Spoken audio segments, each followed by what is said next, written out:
Knee pain, back pain, shoulder pain, ఎటువంటి మొండి నొప్పులనైనా తగ్గించే clinic Indo British advanced pain clinic. ఆంధ్రప్రదేశ్లో పెన్షన్స్ పంపిణీ ఇప్పుడు రాజకీయ దుమారం రేపుతుంది. అధికార ప్రతిపక్షాల మధ్య ఒకళ్ళ మీద ఒకళ్ళు ఆరోపణలు చేసుకున్నారు. పెన్షన్లకి ఆలస్యానికి మీరే కారణం అంటూ తెలుగుదేశం పార్టీ మీద వైసీపీ విమర్శలు చేస్తుంటే శవరాజకీయాలు చేయడంలో ముఖ్యమంత్రి జగన్మోహన్ రెడ్డి తర్వాత ఎవరని తెలుగుదేశం పార్టీ నేతలు చెప్తారు. ఈ నేపథ్యంలో ఈ అంశం మీద మనతో మాట్లాడడానికి నందమూరి లక్ష్మీపార్వతి ఉన్నారు, వైసీపీ సీనియర్ నేత. మేడం, అంటే కావాలని ఉద్దేశపూర్వకంగా శవరాజకీయాలు చేస్తున్నారు. అంటే వడదెబ్బకు చనిపోయిన వాళ్ళని కూడా తీసుకొచ్చి ఇప్పుడు పెన్షన్ల కారణంగా చనిపోయారని చూపిస్తున్నారని తెలుగుదేశం పార్టీ నేతలు చెప్తున్నారు. అది కాదు, వాళ్ళకి ఏమాత్రం సిగ్గుంది. ఈయన జైలు పాలైతే జనాలంటే 120 మంది చనిపోయారంట. ఈ ముఖానికి జనాలు ఎవరైనా చచ్చిపోయే వాళ్ళు ఉన్నారు ఆంధ్రప్రదేశ్లో? అసలు అలాంటిది వాళ్ళు దొంగ శవాలను సృష్టించుకొని వాళ్ళు ఏయో కారణాలతో చనిపోతే వాటికి ఆ వంకతో ఆయన భార్య పోయి 3 లక్షలు చెక్కిస్తానని చెప్పి పోతా ఉంది. ఇంతకంటే దొంగదారులు ఇంకెవరికి తెలియదు. ఈరోజు వాస్తవంగా పాపం ఇన్నాళ్ళ నుంచి ఇంట్లోంచి బయటికి రాని వృద్ధులు బయటకు వస్తే ఒక్కసారి ఎండదెబ్బ తగలదండి. ఇది న్యాచురల్ ఎవరికైనా సరే. అందులో మంచంలోంచి లేవలేనటువంటి వృద్ధులు ఒక్కసారిగా భయంకరమైన ఎండలో వచ్చి నడుస్తూ ఉంటే ఆ బాధ ఏంటో వాళ్ళకి తెలుస్తుంది. దెబ్బ కొడుతుంది తప్పకుండా. బలహీనమైనటువంటి శరీరాలు, గుండె ఆగిపోవటం అదేనే సహజం. నీచమైన శవరాజకీయాలు చేసే ఈ దుర్మార్గుడు చంద్రబాబు నాయుడు, అతని పచ్చ మీడియా ఎన్ని రకాలుగా కళ్ళబొల్లి కబుర్లు చెప్పినా నమ్మటానికి జనం సిద్ధంగా లేరండి. మొన్న వాళ్లే, ఎందుకంటే ఎప్పుడు కూడా ప్రతి సంవత్సరం 3వ తారీఖే ఇస్తారు. అందరికీ తెలిసిందే. మార్చి 31 అనేది అది ఫైనాన్స్ డే అనుకుంటాను. ఆ రోజు అన్ని లెక్కలు చూసుకుంటారు, అందరికీ తెలుసు, పత్రికేయులకు కూడా. అదేవిధంగా 1వ తారీఖు ఇవ్వరు, 2వ తారీఖు రిలీజ్ అవుతుంది మనీ బ్యాంకుల నుంచి. ఈ మొన్న సెలవు కూడా వచ్చింది, సండే వచ్చింది కదా, అప్పుడు 3వ తారీఖు పంపిణీ చేస్తారు. అది లాస్ట్ కూడా ఉందిగా మా దగ్గర, అలాగే పంపిణీ చేశారు. దాన్ని కూడా అబద్ధంగా వీళ్ళు చేసిన దుర్మార్గం ప్రజలందరూ చీకొడుతూ ఉండేసరికి మళ్ళీ దాన్ని సమర్థించుకోవటం కోసం మొదటి నుంచి ఈ దరిద్రపు రాజకీయం అనుభవిస్తూనే ఉన్నాను నేను కూడా. ఎన్టీఆర్ చనిపోతే మళ్ళీ దాన్నంతా వీళ్ళు జనాలు చెప్పులేసి కొడితే లక్ష్మీపార్వతి వాళ్ళు చనిపోయాడని మళ్ళీ నా మీద మలిపారు ఆ రోజు. ఈ దుర్మార్గం ఇదే ఇప్పుడు కూడా అట్లాగే చేస్తూ ఉన్నారు.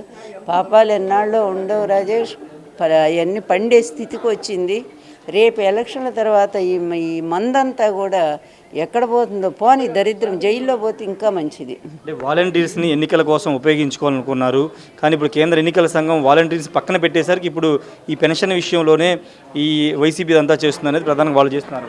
ఇంత పిచ్చి, అసలు ఎంత ఇమేచ్యూర్ చెప్పాలి అంటే, ఇంత పనికిమాలిన ఆలోచనలు వాళ్ళకి తప్ప ఎవరికి రావు. మామూలు వాళ్ళు కూడా అసలు అలా ఆలోచించరు.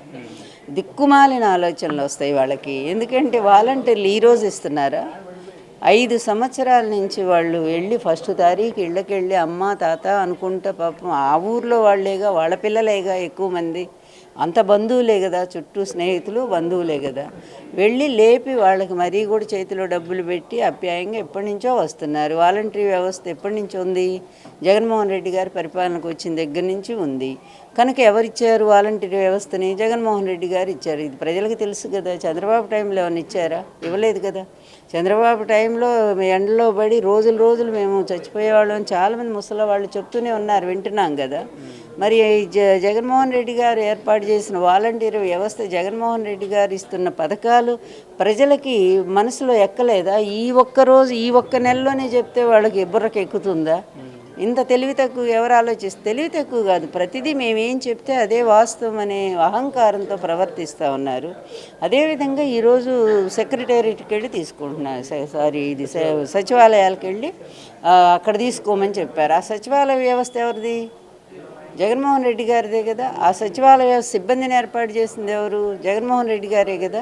ఈయన వచ్చాకే కదా 4 లక్షల ఉద్యోగాలు సచివాలయాల్లో కానీ ఈ వాలంటీర్లో కానీ ఇలా ఏర్పాటు చేసింది. మరి వాళ్ళు చెప్పరా ఇప్పుడు? అదే చెప్తున్నా, ఇదంతా ఏదో విధంగా మభ్యపెట్టడము, దాన్ని సమర్థించుకోవటం, మొత్తం రివర్స్ అయ్యేసరికి వాళ్ళు వేసుకున్న ప్లాను దరిద్రులండి. ఐఏఎస్ పేరుతో కోట్లు తొడుక్కొని వచ్చి కోటి మోసాలు చేస్తున్నటువంటి ఈ దుర్మార్గపు వ్యవస్థ పోవాలని చెప్పి నాలాంటి వాళ్ళు కోరుకుంటున్నారండి, ఆవేదనతో కోరుకుంటున్నారు. అంటే టీడీపీ, జనసేన, బీజేపీ కూటమికి 150 స్థానాలు రాబోతున్నాయని చంద్రబాబు కానీ, పవన్ కళ్యాణ్ కానీ, బీజేపీ నేతలు చెప్తున్నారు. ఏం చెప్తారు? అవునవును, వాళ్ళేగా చెప్తుంది, ప్రజలు చెప్పలేదుగా. ఆ కూటమి వాళ్ళే చెప్పుకుంటున్నారు, వాళ్ళకి వాళ్ళే. ఇప్పుడు చంద్రబాబు చెప్పుకోవట్లే రోజుకు ఒక మాట. హైదరాబాదు ఫౌండేషన్ నేనే వేసాను తమ్ముళ్ళు, అదేవిధంగా భారత స్వాతంత్ర సమరంలో పాల్గొన్నాను తమ్ముళ్ళు, మా తెలుగుదేశం పార్టీ అప్పుడే పనిచేసింది తమ్ముళ్ళు అంటూ ఆయన చెప్పట్లేదు. అలాంటిదే ఈ మాటలు కూడా. జనం నవ్వుకుంటున్నారు తప్ప ఏం చూసి ఎందుకు ఓటేస్తారు ప్రజలనే దానికి వాళ్ళు నిర్వచనం చెప్తే బాగుంటుంది. ఫైనల్గా ఒకటి చెప్పండి, ఇన్నేళ్ళు ముఖ్యమంత్రి బయటికి రాలేదు, ఇప్పుడు ఎన్నికల స్టంట్ కోసమే ప్రజల్లోకి వచ్చి ఆ ఫోటోలు దిగడం కానీ ఆ ప్రజల దగ్గరికి వెళ్ళడం కానీ చేస్తున్నారని ప్రధానంగా టీడీపీ నేతలు ఆరోపణలు. సరే, వాళ్ళ ఆరోపణలు ఎప్పుడు వాడున్నాడు పనికి మాలిన వెధవ, వాడికి ఏది రానటువంటి ఎవడు లోకేష్, వాడు ఎప్పుడు అంటాడుగా తాడేపల్లి పిల్లి అని చెప్పి మాట్లాడుతుంటాడు, వీడేదో పెద్ద పెద్ద పులైనట్టుగా. ఏదో ఉన్నారు, ఏదో అడ్డదారిలో వచ్చిన వాళ్ళందరూ ఇలాగే అడ్డపు మాటలు మాట్లాడుతూనే ఉంటారు. ఆ అబ్బాయి ప్రతి నెల ఏదో ఒక మీటింగ్ పెట్టుకొని జనంలోకి, ఇప్పుడు వ్యవస్థ అంతా గాడి తెప్పించి మీరు రాష్ట్రాన్ని లూటీ చేసి వెళ్ళిపోయారు. గతంలో 100 కోట్లు మాత్రమే ఉన్నాయి ఖజానాలో అని మీ అప్పుడు ఆర్థిక మీ మినిస్టరే కదా, మీ మినిస్టర్ ఎవడు యనమల రామకృష్ణుడు చెప్పాడు కదా. అలాంటప్పుడు మరి అట్లాంటి ఆర్థిక వ్యవస్థని గాడిలో పెట్టాలి, ఈ సంక్షేమ పథకాలన్నీ అమలు చేయాలి, మరొక వైపు డెవలప్మెంట్ చేసుకుంటూ పోవాలనుకున్నప్పుడు ఒక ముఖ్యమంత్రి దాని మీద కాన్సన్ట్రేట్ చేస్తాడా? రోజు వచ్చి జనాల్లో నా ముఖం బాగుందా, మీ ముఖాలు బాగున్నాయా అని చెప్పి అడుగుతూ ఉంటారా? అది వాళ్ళకి, వీళ్ళు వచ్చారా పోనీ కరోనా టైంలో ఎప్పుడన్నా కనపడ్డారా? ఈ ఎలక్షన్ టైంలో తిరుగుతున్నారు కానీ తలో దారి పట్టుకొని. మరి అప్పుడు వీళ్ళు ఏమైనా వచ్చి ప్రజలకు ఏమైనా మేలు చేశారా? మేము ఉన్నామని చెప్పి ఏమైనా జనాల దగ్గరికి వెళ్ళిపోయారా? మరి ఎందుకు రాలా? ప్రతిపక్ష నాయకులు మీకు బాధ్యత ఉంటుందిగా. ఏమైనా లోపాలు ఉన్నా ఎప్పటికప్పుడు మీరు మీటింగులు పెట్టాలి. మీ గవర్నమెంట్లో జగన్మోహన్ రెడ్డి ఎన్ని ధర్నాలు చేశారు, ఎన్ని నిరాహార దీక్షలు చేశారు?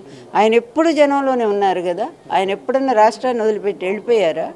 అందువల్ల ఈ పిచ్చి మాటలు, పిచ్చి కథలు అది నమ్మటానికి ఎవరు, ప్రజలు చాలా తెలివి మీరారు రాజేష్. చాలా ప్రజల్ని ఇప్పుడు మనం కన్విన్స్ చేయలేము, ఎందుకంటే వాళ్ళు ఒక నిర్ణయానికి వచ్చేసారు ఇప్పటికే.